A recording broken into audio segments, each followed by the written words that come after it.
friends, grab your self-care workbook. It's time to journal with Janae. Okay, so today is September 15th, 2025. All right, so let me look real quick. We are moving away from self-preservation and moving into exploring what's next. So let's jump in. Okay, what can I do to deal with stress better? So I wrote create more balance, and then I put little thing, hobbies, to help get my mind off of things. Also because I just need more variety in my life.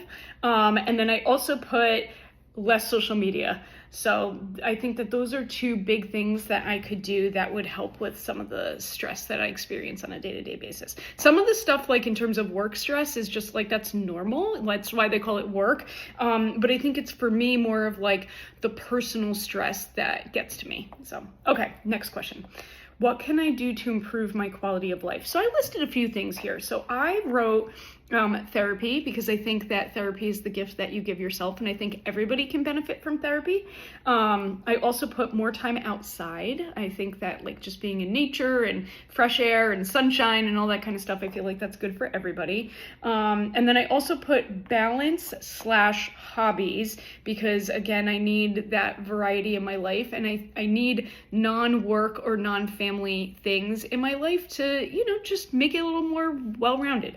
Okay, and then I also put be more social. I may have social interactions in terms of work or business on a daily basis, but I sometimes go days without leaving the house, and sometimes I go weeks without seeing my friends, and I think I really need to be more social, and that's something that I'm trying to be more cognizant of, and that's something that I want to continue to be aware of, so that way I can do more of it. Okay, last question. What advice would I give myself right now? So I wrote a few things.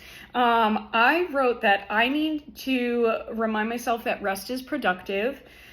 Which the second one kind of goes hand in hand. I wrote sit down. Literally, sometimes I'll look around the house, and even if I'm relaxing on the couch or whatever, I may look around and I'll get back up and oh, I'm just gonna do this real quick, or I'm just gonna do that. And I need to just sometimes sit down.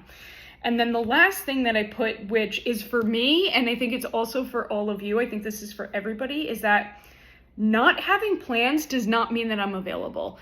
So if I do have a little bit of downtime, I need to respect that I have downtime and take advantage of it.